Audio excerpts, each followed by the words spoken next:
तुम सभी तुम सभी जीवन विरोधी हो। तभी तो तुमने जो धर्म अपने लिए चुना है वो भी जीवन विरोधी ही चुना है। देखना, जीवित व्यक्ति जीवंतता की बातें करने वाला तुम्हें कभी भी तो नहीं भाता। मुर्दों की भीड़ में मुर्दा ही पूजा जाता है। जिंदा तो तुम्हें पागल दिखता है। पागल होता ही है वो, क्योंकि जब पूरी दुनिया एक तरफ मुंह करके चल रही होती है उस समय कोई अकेला बुद्ध वही तुम्हें कहे कि तुम सभी गलत जा रहे हो, वापस मुड़ो, तो उस अकेले को पागल ही तो कहना पड़ेगा। क्योंकि आज के समाज में ज़्यादातर मनुष्य, अधिकतर राष्ट्र लोकतंत्र प्रणाली का पालन करते हैं। इसका अर्थ है जो मत अधिकतर लोगों का हो उसे ही सत्य मान लेना चाहिए। और आज के समाज में तो इसका जीता जागता उदाहरण है तुम्हारे सामने आज की फैली हुई महामारी। पूरा विश्व एक खांसी जुकाम नामक बीमारी से भयभीत होकर स्वयं को घरों के अंदर बंद करके बैठ गया है। अब तुम कहोगे कि लोग मर भी तो रहे हैं, तो मरते तो लोग वैसे भी हैं, चाहे कोई भी महामारी ना हो। पूरी दुनिया में तकरीबन 1,52,000 मनुष्य रोज मरते ही तो हैं। उनमें से 1,000 व्यक्ति प्रतिदिन तुम्हारी तथाकथित महामारी के हो गए तो क्या ज़्यादा है। खैर, पूरी दुनिया जिसे धर्म कहती है, कोई एक सिरफिरा उसे तुम्हारा भ्रम कहता है, और तुम्हारे लिए उस धर्म को भ्रम बोलने वाला व्यक्ति पागल कहलाता है। पागल कहना ही चाहिए, क्योंकि एक तरफ करोड़ों अरबों व्यक्ति जिस बात को माने उसे एक सरफिरा ना माने तो वो पागल ही तो है। खैर, मुर्दों की दुनिया में, अंधों की दुनिया में कोई एक आंख वाला आ जाए तो उसकी फजीहत तो होनी ही है।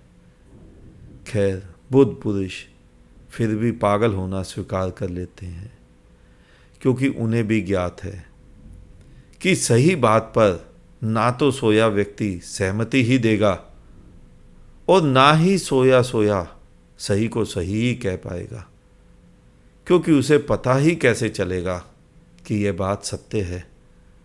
और दूसरी तरफ तुम्हारे धर्मों के अग्रणीय धर्मगुरु, वो जो भी कहते हैं ध्यान से देखना, वो तुम्हें पूरा पूरा सही दिखता है। इससे तुम्हें यह भी शायद समझ नहीं आता कि वो लोग जो कुछ नहीं जानते, वो भीड़ जिसको सही कह रही है, यानी वो बात कहने वाला भी उसी भीड़ में शामिल लोगों जैसा ही है।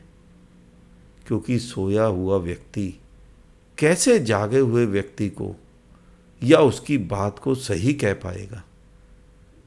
सोए हुए ने एक स्वप्न देखा और स्वप्न में जिसको देखा, जिसको सुना, जिसे धर्म माना, जिसे ईश्वर माना, वो भी तो स्वप्न का ही किरदार था। तो जो स्वप्न का व्यक्ति था वो भी तो सोया हुआ था, और जो स्वप्न देखने वाला था वो भी सोया हुआ था। क्योंकि सत्य तो सोए हुए व्यक्तियों की समझ में कभी भी नहीं आएगा। सत्य का उपदेश करने वाले को लोग पागल कहते हैं। इसीलिए सत्य बोलने वाले को गलत ही कहा जाता है, क्योंकि सोई हुई जनता ने, भीड़ ने बुद्ध को, महावीर को, मोहम्मद को, जीसस को, नानक को पागल ही तो कहा। तो उस सोई हुई भीड़ से उम्मीद भी क्या की जा सकती है। हाँ, लेकिन यह सोए हुए व्यक्तियों का समाज है बड़ा मजे का। जब तक कोई बुद्ध जिंदा होता है तो यह भीड़ उसे पागल कहती है, उसकी बात ही नहीं सुनती है। लेकिन जब वो बुद्ध मर जाता है तो यही भीड़ उसकी पूजा कर लेती है, उसके नाम के धर्म स्थल बना देती है और फिर से वही बिजनेस चालू हो जाता है। सोया हुआ समाज, सोए सोए लोग हमेशा से ही मुर्दों को पूजते हैं, जीवंत बुद्ध का विरोध करते हैं। मूर्छित लोग होश में आए हुए को बर्दाश्त कैसे करेंगे? यह तो संसार की हमेशा हमेशा से ही आदत है कि बुद्धों को पागल कहो और उन्हीं बुद्धों को मरने के बाद पूजते रहो।